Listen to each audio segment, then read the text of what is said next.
My, what a big engine you have.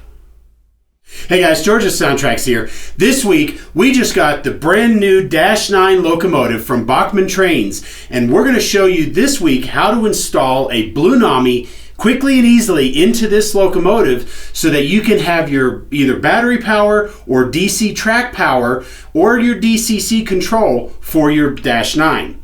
Now today's video, we are going to focus on track power. We're going to use the existing DC or DCC track pickups in the wheels to wire up our decoder. Now we'll take a note and let you know where the battery would be attached if you so choose to go battery. So let's go ahead and dive into this model and see what we got.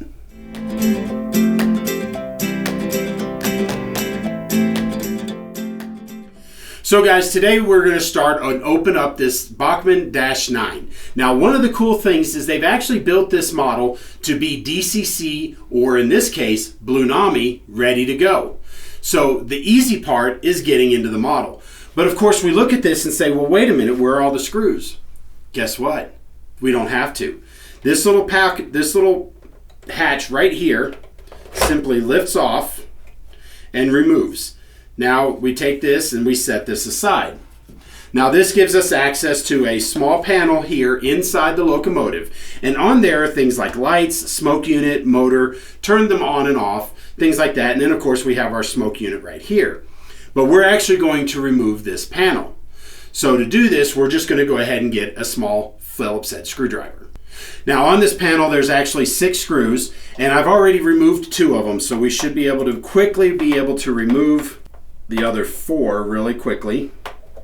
Now I will tell you that they are in there tight, so you want to make sure you get a proper fitting screwdriver to make sure that you don't round the Phillips head.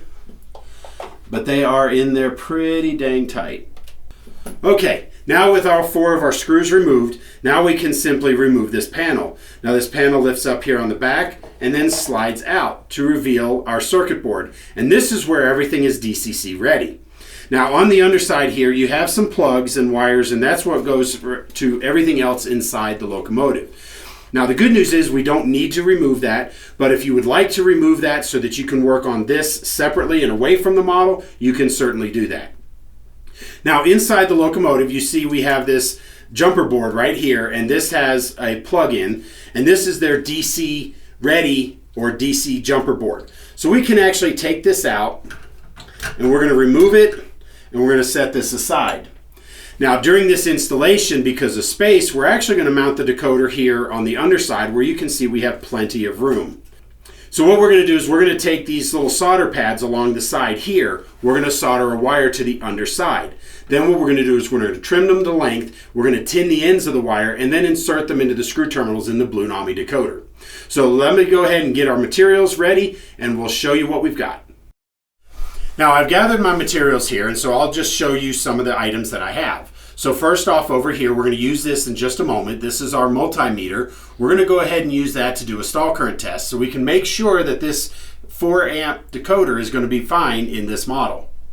Next up, we have our solder, and then we have our soldering tools. We have our flux, we have our cutters, wire strippers, extra wire. This is the light and speaker hookup wire that you can get from SoundTraxx. And then what I've actually done is I've grabbed some bigger wire for things like the track power and the motor circuits. That way we don't have to worry about how many amps are running through there. So I have grabbed some bigger one. This is 18 gauge.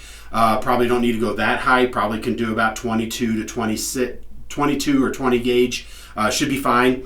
Then I've got some mounted double stick foam tape, and then some Kapton tape we're going to use to secure the decoder to the underside of this circuit board. So we're going to go ahead and zoom in a little closer, and that way you can see everything we're doing up close, and then we'll finish this up with a test run. So let's go ahead and move that camera a little closer. So the first thing we want to do is we want to do a stall current test. And as you've seen in the video linked in the description below, you can see how we can do a stall current test. Now on this particular locomotive, I'm not going to go ahead and hook up a meter or a track and run DC power. What we're going to do is we're going to use Ohm's law. Voltage equals current times resistance. And in this case, resistance is the load across the motors. So with our jumper board removed, what I'm going to do is I'm going to take my multimeter and I'm going to set it to ohms. And then what I'm going to do is I'm going to find my motor terminals, and I have my motor plus here, and then I have my motor minus right here. And what I'm going to do is I'm going to measure this across the leads. Now right now I'm measuring right at about 5.6, 5.7 ohms of resistance. So we'll try to move the motors a little bit slightly. Let's do this reading again. I'm going to do motor to motor. And I'm getting 5.7. So when we plug that into Ohm's law, let's assume 18 volts. Well, 18 volts divided by 5.7 gives us just under 3 amps of current. Now, if we were to go to 24 volts or 25 volts, now you're starting to push up to that high end. So you really want to stay ideally below 20 volts, so that way you're nowhere near the stall current threshold. So in that case, we know we're safe to install this decoder into the model. So we can go ahead and take our meter and set it aside. So now, as you can see on the circuit board, we have our left rail and then right rail terminals right here. We have our motor plus and minus.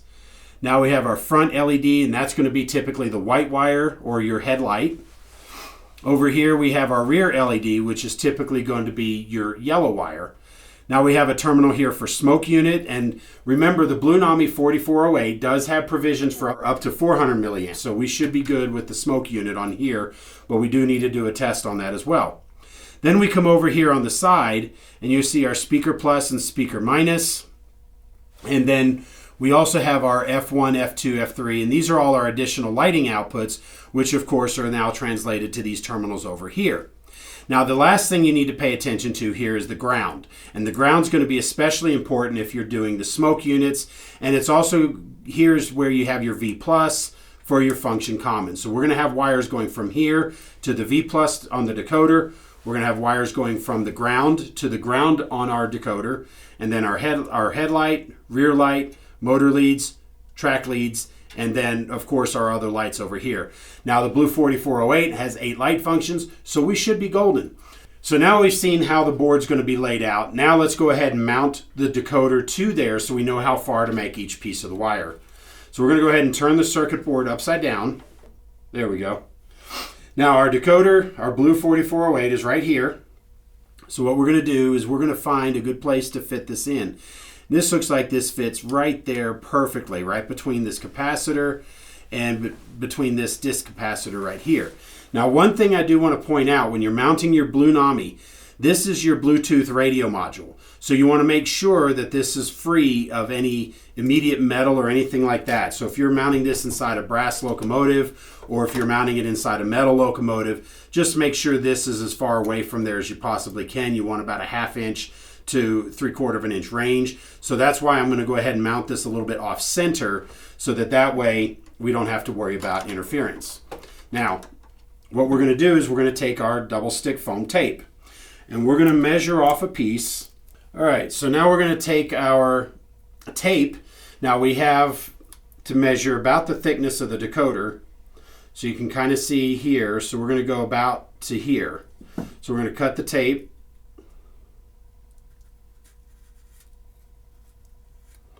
Just like this, and then we can peel this off.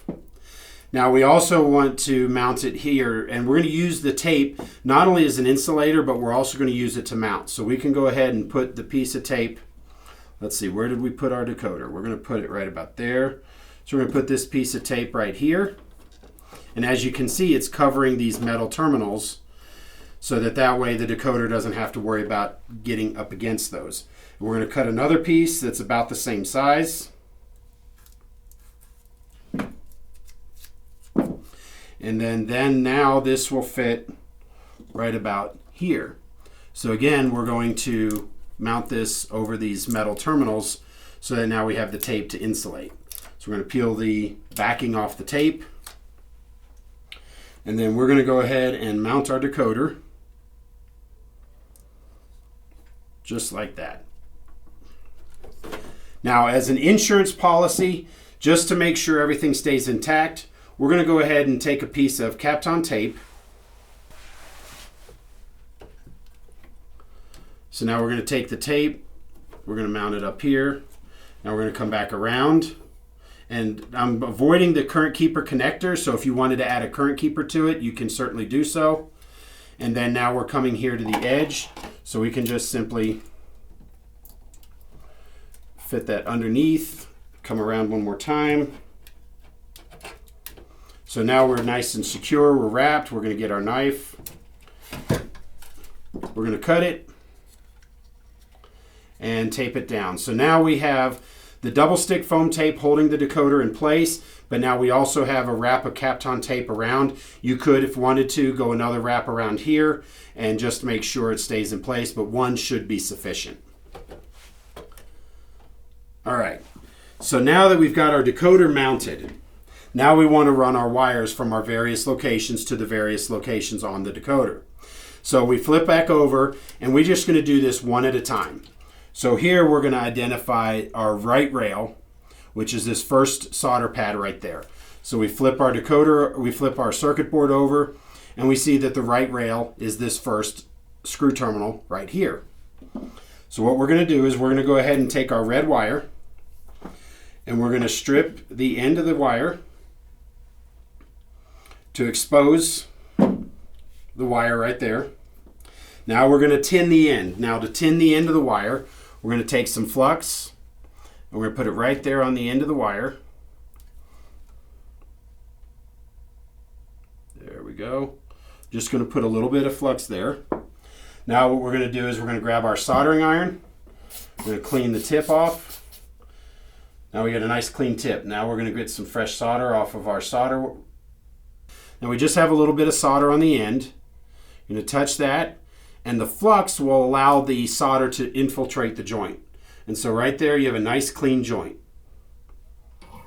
So now what we're going to do the same thing here for our circuit board. We're going to put some flux here on this first joint, which is where our right rail terminal goes. We're going to go ahead and mount this in, and using our soldering iron, we're going to simply solder it in place. And we've put flux on there. And there's our joint. So now this is where we have to pay attention, because we're going to try to minimize the amount of wires under here. So we're going to go ahead and cut our wire, measure it, cut the wire. We want to strip the insulation, twist the ends slightly. We're going to tin this. Let's see if we can get it to where my big hands aren't in the way. Go ahead and tin the end of this wire.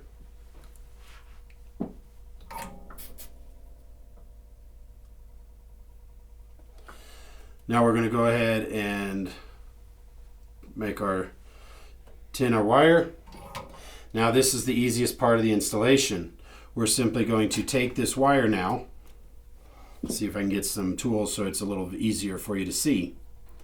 And we're simply going to insert it into the proper terminal. And then we're just simply going to screw down the clamp. And our wire's in place. There's our red wire for the track power. Now I'm going to go ahead and do the same thing for the motor lead and the other two track wires. So I will go ahead and cut the video. We'll jump ahead and I'll be right back. Okay, so as you can see here, I have my wires coming from my track and my motor leads. Now in this particular case, I only had access to red wire, the bigger gauge, so I used red wire for the track and the motor, and then same for the black wire for the motor minus and the track minus. And they're running around here to the various terminals. Now, while I started doing this, I realized why not go underneath the Kapton tape here to help keep our wires managed properly. So as you can see, the finished installation, you can see how these go around the corner and then to each of their respective. Now, the next two wires we're going to add are going to be our ground wire and our V+, and those terminals are also located on this side. So I'm going to solder these to these pads here in the middle, run them around, and then we're going to get them here. So I'm going to follow the same procedure, and I'll be right back.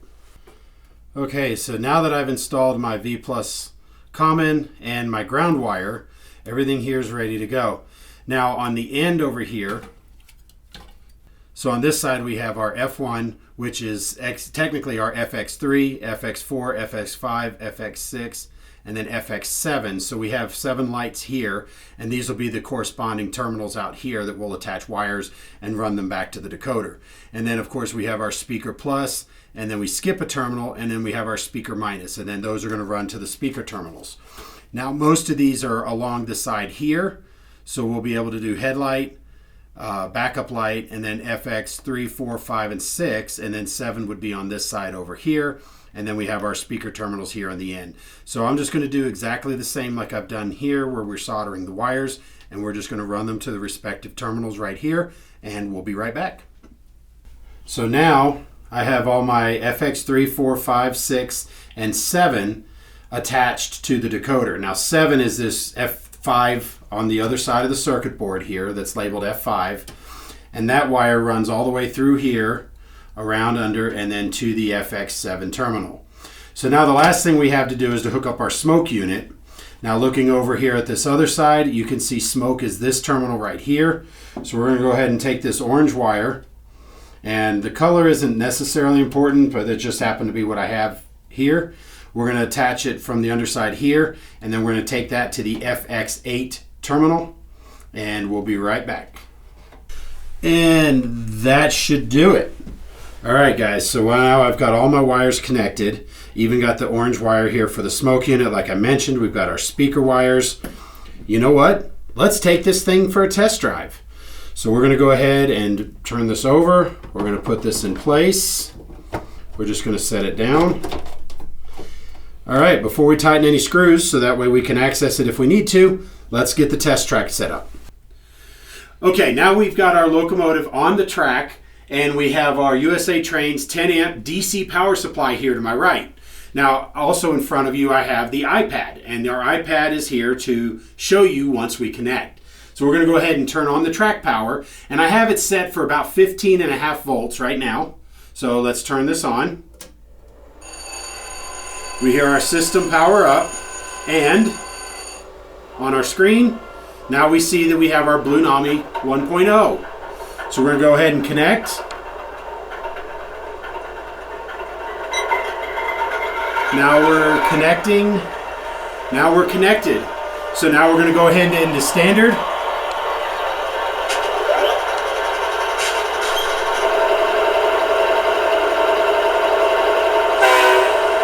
Now we can see that we're fully connected and ready to go. So now we'll go ahead and take this off. Now let's go ahead and take it for a spin. So we're going to go forward. And look, our locomotive's running. Bring it to a stop. Change directions. And everything's running the way it's supposed to. Now let's test the lights. Okay, so now that we've got our Blunami installed, we turned the locomotive so you can see it more from the front angle, so you can see which lights are on there. Obviously we have our headlight on and off, but let's see what other ones we have. So on our FX3, we turn on our number boards. So FX3 is wired to our number boards. FX4 is wired to the interior cab light, so you can see that we can turn these on. FX5 is wired to now all the walkway courtesy lights and the step lights that are actually mounted in the frame and on the steps of the locomotive. So turn those off, turn them back on. This is pretty cool. FX6 turns on our right ditch light, and then FX7 turns on our left ditch light. So now we can go through and rename these things. So we're going to go ahead and pull this menu out, and we can enter our text. So here for our FX3, we're going to call them number boards done. The FX4 is going to be cab light done. FX5 is now going to be our courtesy lamps. And then FX6, we're going to make that the ditch lights. And I'll show you how to do that in just a moment. And then F28, this is our other lights. We're going to turn this into our smoke unit.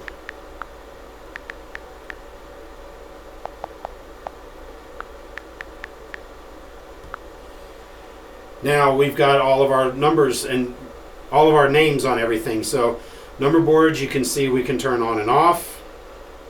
Cab lights, you can see we can turn on and off. Courtesy lamps, we can turn them on and off. And then the left ditch light, and I'm going to fix that in a minute. And then our smoke unit, which again, we're going to fix that. Okay, so now we're going to go ahead and set the ditch lights to turn on and off with the same button. So right now, as it comes out, we've relabeled the ditch lights, but when we push this, this sends a function 27 command, but it only turns on one ditch light. So then when we hit smoke, because the smoke, this one here sends out the function 28, this has the FX7 and the FX8 outputs wired together. So as you can see now, when I turn off the smoke, the ditch light goes out. So we're going to fix that. So now we're going to go into our settings. And this is one part of the app that hasn't been completed yet, is the actual function mapping. We're hoping to have that part of the app released soon. So at the short term on this particular instance, we do need to address CVs. So we're going to go to CV settings. We're going to go to CVs page 1. And you're going to see here on our screen, we have our FX7 and our FX8 lighting output effect map. And you can see on the screen here, they're both set to 28. So now what we're going to do is we're going to click on the CV 1.263. We're going to change this to a value of 27. We're going to apply that, and you can see up in the top, CV 263 is set to 27. Now when I go back to my locomotive operations, now when I turn on my ditch lights, you see that both lights actually illuminate properly. And when I turn them off, and then now when I turn on the smoke unit, you'll see that nothing changes on the ditch lights. So now the next thing is, on the Norfolk Southern, we do have alternating flashing ditch lights. So on this particular one, we're going to go ahead and go to settings. We're going to go to light settings. Now this is the FX6 and the FX7 lighting outputs. So we're going to open up the FX6 light settings right here. And on the lighting effect, we're going to change this to a ditch light type 1, which is on solid, but then starts to flash when the horn is blown. So this will be phase A, which will be normal. Grade crossing logic, we want to enable that so that the lights start to flash. These are LEDs, so we're going to change this to an LED. And we want forward control, we want yes, and we want it on and we'll leave it off in reverse on this particular one. Alright, now we're going to go to the FX7. And we're going to do the same thing. So in this case, lighting effect, we're going to do our type 1 ditch light. In this case, because we want it out of phase, we're going to select phase B. So we're going to click our menu, phase B, crossing logic, we want that enabled. These are LEDs. And we want forward control. Yes. Okay, so now you can see we've got our settings. So we can close these up. Whoops. Now we can close these.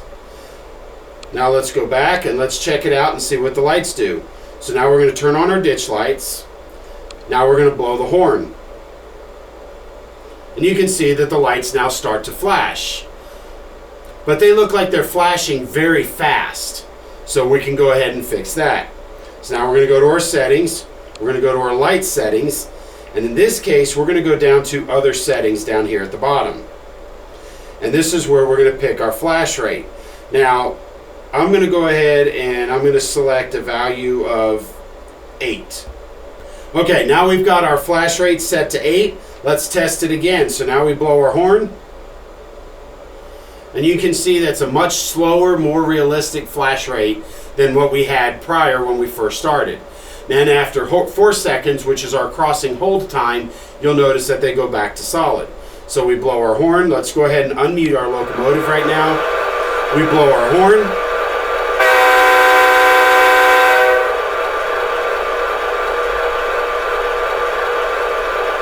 And our lights go back to normal.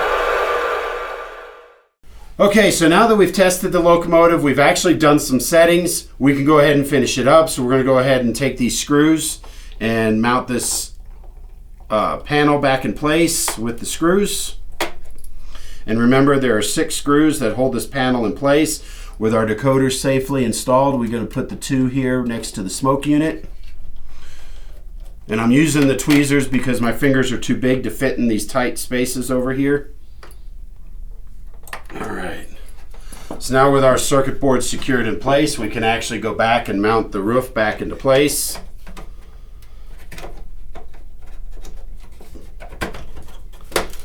And there you go. The installation is complete. But one thing I did notice is this is a 5-chime air horn. So we can go ahead and change that. So let's go ahead and reapply power. So now we're going to go ahead and change our air horn.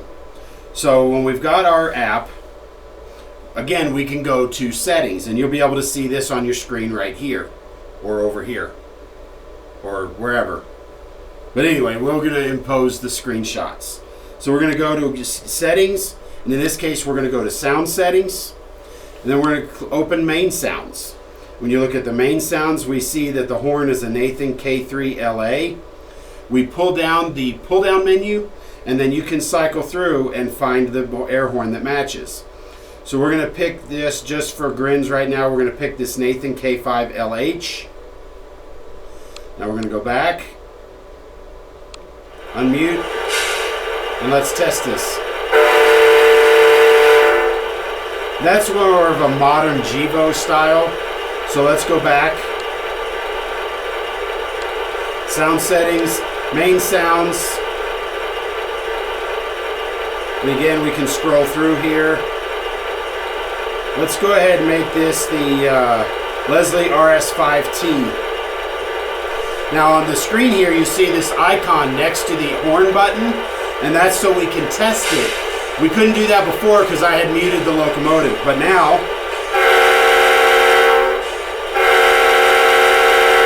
we can test the settings right there without having to leave. Let's just say we don't want to try a different one. And again, we can go through here and pick any of these air horns. So, and again, it's up to you entirely which air horn you pick. Now the last thing I want to show you is with a Locomotive of this size, you can certainly test out and play with the equalizer. Our speaker's mounted back here in the radiator housing, so when I cover it, you can hear how the sound changes. So here on our sound settings, you'll see we have the settings for the equalizer. So we open the equalizer menu. You can see our equalizer preset. We're going to go ahead and use the user adjustable right there.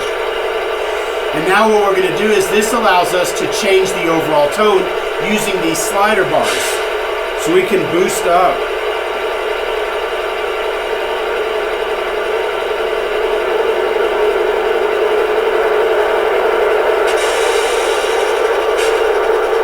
So you can see how much different the Locomotive sounds now that we've played and set the adjusting with the equalizer. We'll go ahead and turn it off. You can hear how much different it sounds. Now let's turn it back on. And you can hear that low frequency come into play. Now guys, you can play around with these settings all and decide what you like best for yourself and how it sounds on your railroad. Now, for more information on Blunami, the Blunami 4408, or any information about the manuals or anything like that, please visit our website at SoundTraxx.com. Be sure to check out the Blunami User's Guide for this and all the explanations of all the settings that you can set and adjust in the app. Now, this installation would also be applicable to our TSU 4400. The only caveat is the 4400 only has 6 lighting functions. So I encourage you to take a look at the 4408, especially since now we have this model with all these cool lights all over it. So guys, thanks for watching. We appreciate you tuning in. If you're new to our channel, please be sure to subscribe down below and also click that like button down below so it lets us know that you want more of this type of content.